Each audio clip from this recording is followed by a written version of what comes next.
An accident on a cruise ship. Officer Larson was doing security on a luxurious cruise liner. One day, the ship got into a terrible storm. Most passengers stayed in their cabins, since they were all seasick from the huge waves. But suddenly, the officer heard a strange noise coming from the deck. He rushed there and found a man lying unconscious on the floor. When the man came around, he told Larson that he had been on his way back to his room when somebody hit him on the head and took his money and phone. Officer Larson found two suspects, Mike and Jacob. Mike said that at the moment of the robbery, he had been working out in the ship's onboard gym, and Jacob claimed that he had been in the bathroom, feeling terribly sick. Who's probably lying?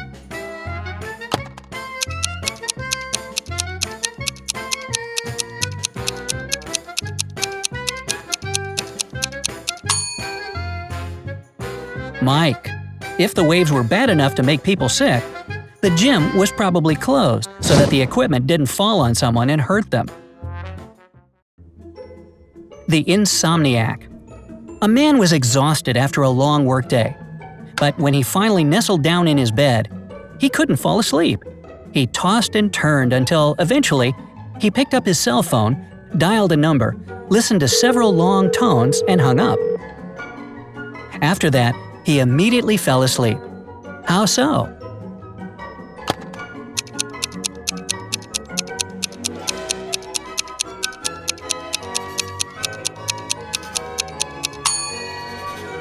His next-door neighbor was snoring loudly, but the phone ringing woke the offender up, and the man finally managed to fall asleep. A missing soccer coach. One day, a famous soccer coach went missing right from the locker room. The detective has 3 suspects, and all of them are from the coach's team. Brandon says that after training, he stayed on the field to practice a bit more. Andrew explains that he had to rush off the field immediately after practice due to a family emergency. And James claims that the coach had still been there when he left the locker room. Who's the kidnapper?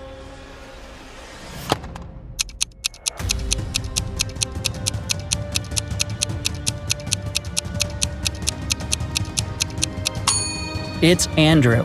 If he had to rush off so quickly, he wouldn't have time to go to the changing room. Yet he's wearing normal clothes, not his uniform. An embarrassing mistake. Lily, a real estate agent, was showing a luxurious home to a wealthy family. The family liked everything about the house except for one thing. The place had huge floor-to-ceiling windows, and the parents were worried that their small son might accidentally break the glass and fall out. Lily really wanted to close this deal, so she decided to prove that the glass was unbreakable. She ran up to the window and hit it at full speed. The glass indeed didn't break. But Lily fell out the window and sat there dazed and confused. What happened?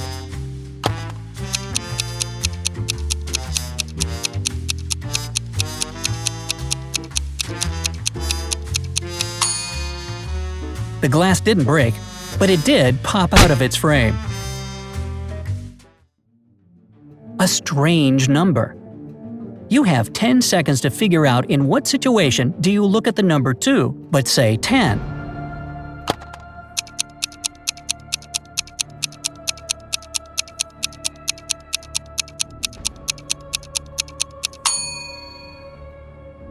It happens when you look at a clock. Hey, it's 10 past 10. A horrible ladder. You've been kidnapped by a crazed riddler. You find yourself at the bottom of a deep well. You try to climb up the walls, but they're too slippery. The only way to escape is a ladder with razor-sharp blades instead of regular rungs. How can you climb the ladder and get to safety without any injuries? Hurry, time's a-tickin'.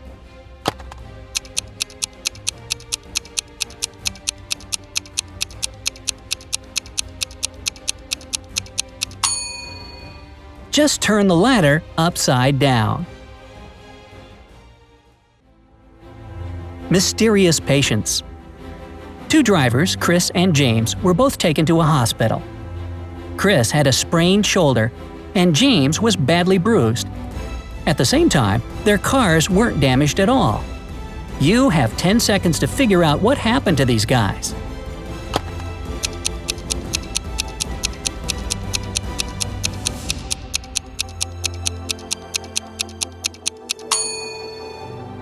The drivers got into a fight. Their cars weren't involved at all. The first one. Two people are walking toward each other. They're both males, the same age, and have similar job positions. Who will be the first to greet the other? You have 10 seconds to figure it out.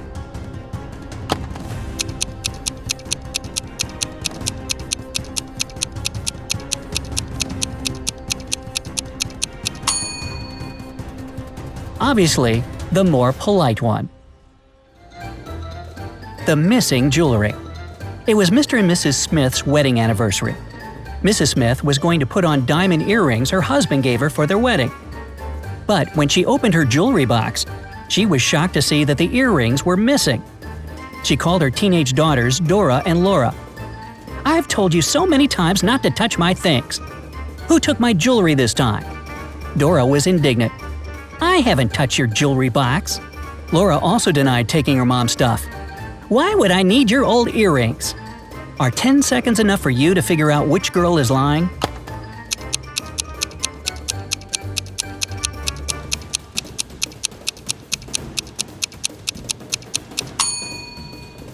It was Laura who stole the earrings. Her mom didn't specify which piece of jewelry was missing. Uh-oh. A friendly hitchhiker. It was a scorching hot day when Officer Robinson was driving along a country road. Suddenly, he noticed a hitchhiker on the side of the road and stopped to give him a lift. The man was so thankful. He said he'd been waiting for someone to pick him up for more than 2 hours. Then he offered the officer some chocolate. Robinson declined the treat and told the hitchhiker that he was looking for a group of bank robbers. The hitchhiker suddenly exclaimed, "A red car just sped past me. It must have been them. But they were going the other way. We'll need to turn back." However, Robinson immediately took him to the police station. Fair enough, the man turned out to be one of the robbers. How did the officer know that?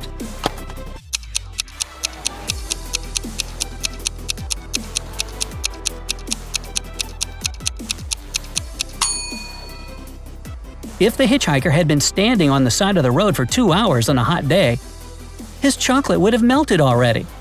So he lied to lead Robinson the wrong way. A pencil on the floor. 5 people were asked to step over a pencil that was lying on the floor. But not one of them managed to do it. What was the problem with this seemingly simple task?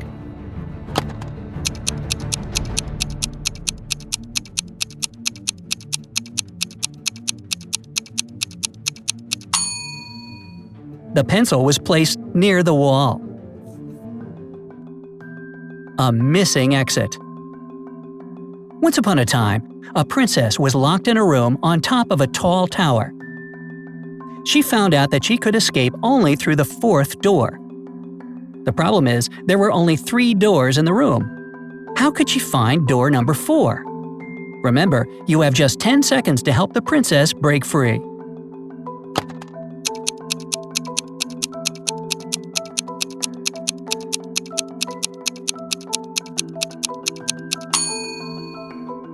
Look at the symbols on the doors. They're actually numbers. It means that the princess should leave through the 1st door. First light. You come into a pitch-dark room. You know that there's a gas stove, a candle, and a kerosene lamp in this room. Luckily, you have a box of matches in your pocket. What will you light first?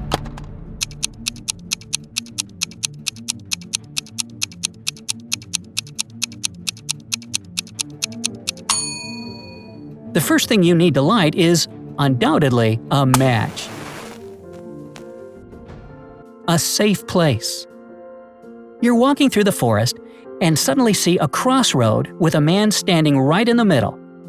One road leads to a village where a mob of bad guys live, and the other to a safe place. You don't know whether this person is a bad guy, But you can ask him one question in order to get to safety. If the man is bad, he'll lie. If he's good, he'll tell you the truth. Which question should you ask?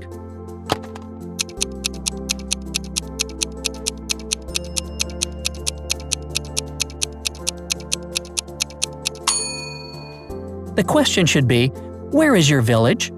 If this person is innocent, he'll direct you to the safe place. If he's a bad guy, he'll lie and point toward the safe place as well.